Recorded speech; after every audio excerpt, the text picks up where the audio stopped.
a game 7, man. That's it. It's all the marbles. Okay. Have fun with the Wolves.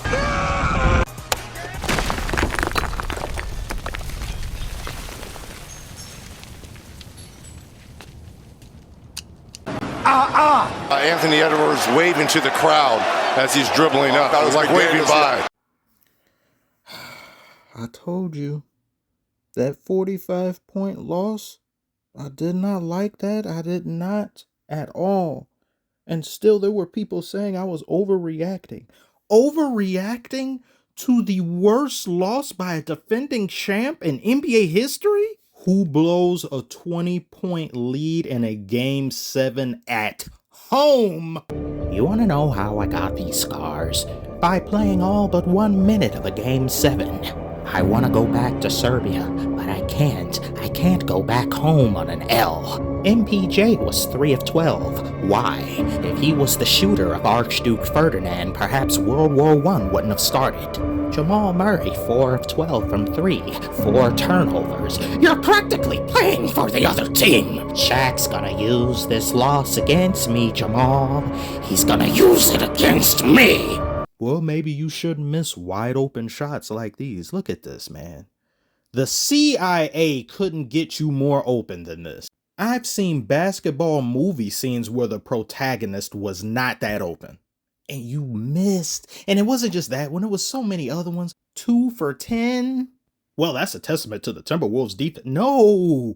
He had gimme shots. He had shots he should have drained. He had shots he should have made in his sleep, and he missed. Timberwolves defense aside, they played astounding defense.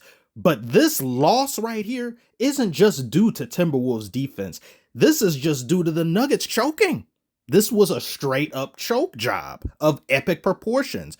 You cannot go up 20 at home in a Game 7 and proceed to throw it all away. I knew the lead would get chipped into, but I said it's the Nuggets. They are reliable, more than reliable even, amongst all teams in the NBA. They can be depended on to maintain a lead and not shit the bed like Amber Heard. But they've done that in the worst of ways. I can't eat this. This stuff will kill me. Jamal Murray started this game off far better than he has basically this entire series. He had around 20-something points, but the rest of the game he disappeared. I've had this problem with many other players. I don't care how good you start if you disappear in the second half, especially if you're the guy that's supposed to be the Frozone. You're supposed to be cold as ice, not invisible like Susan Storm. The average win ratio for these games has been around 21 points, second largest in NBA history. This has been probably one of the most bipolar series I've ever seen. They're swapping wins on their own home floors. Some of the games are blowouts, and others, certain people who were hot 1 to 2 games are basically ineffective in the next, and it's not even because they're getting locked up or there's adjustments made on them. They're just not playing like themselves. Ant was 1 for 7. In the first half, 1 for 7. I barely noticed he was even out there. He was extremely passive. He was over here passing the balls to people when you should have just dunked it or you should have shot it. Look at this.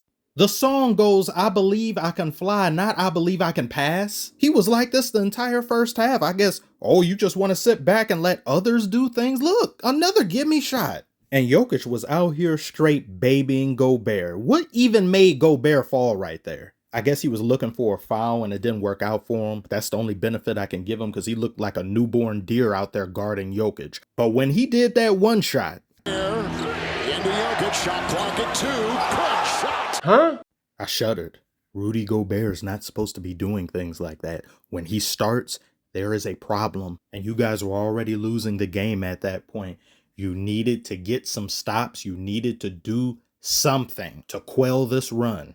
Nuggets proceeded to throw away all the opportunities they had presented to them from the Timberwolves and just creating opportunities themselves and not doing anything with it. McDaniels had foul trouble. Karl Anthony Towns regularly has foul trouble, and I think he racked up some fouls, and towards the back half of the game, he was on the bench with 5. Gobert fouled out the game.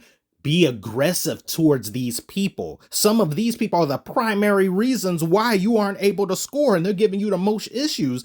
They just didn't attack them. Both teams had scoring droughts, but the Nuggets had 7 consecutive shots where there was just nothing happening at all. And there were multiple players that had me looking at them, squinting my eyes, saying, is that someone else wearing your jersey? MPJ had one miss where he confused the broadcasters because they thought, oh, he's getting that. Let's change it to wait, he missed? Change it back. In that quarter, our offense. No, you said it right the first time, Mike Malone. Doubt fence. People going up to do things and then thinking, nah, never mind. Or they just outright miss. They're not playing like it's a game 7. It's like the first half of the game, the Nuggets were taking care of business.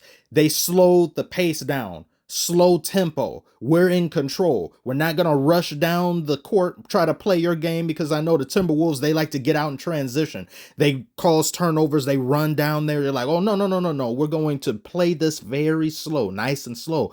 Then it looked like they became so slow that they weren't even moving anymore, and the Timberwolves were. This was a game the Nuggets should have won. You have Anthony Edwards not playing well, not playing like himself. Multiple Timberwolves in foul trouble. You had a 20-point lead. You're at home. They even had the refs on their side. There were multiple calls this game where I said, huh, really?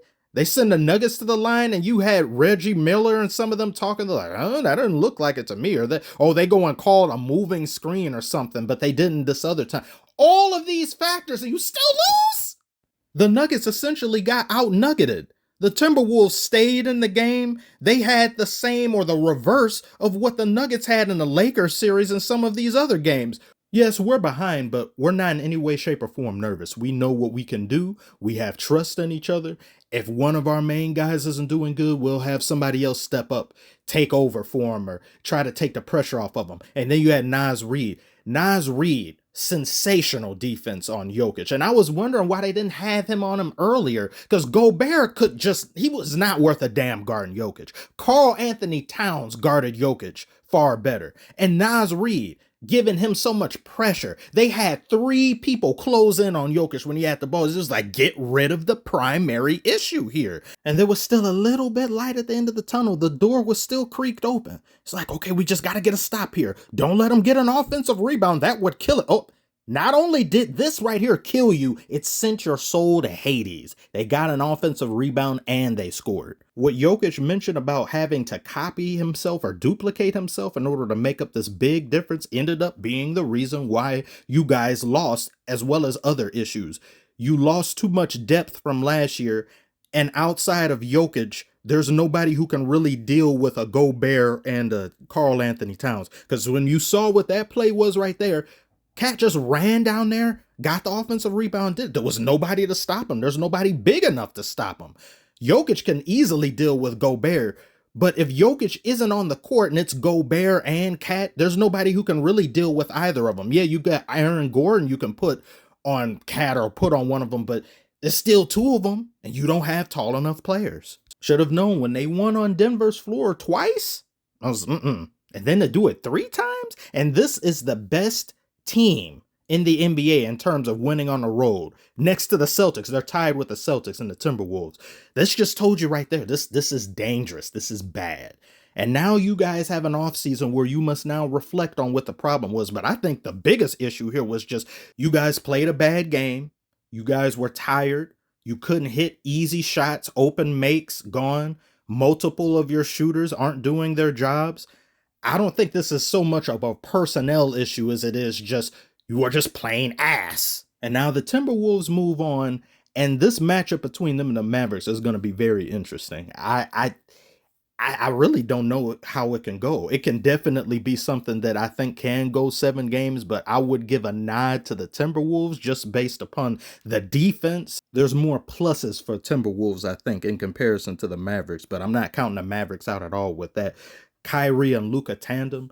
But this Timberwolves team, I definitely think, has the ability to win the NBA championship. I don't want to disrespect the Celtics, but they disrespect themselves. So I'm only just saying what we've all been seeing for so many years. They can prove me wrong. If they win, I don't have a problem with them winning. I think it's long overdue if they end up doing that. So share your thoughts below about this game, about this series. Yet another one of my favorite teams is gone.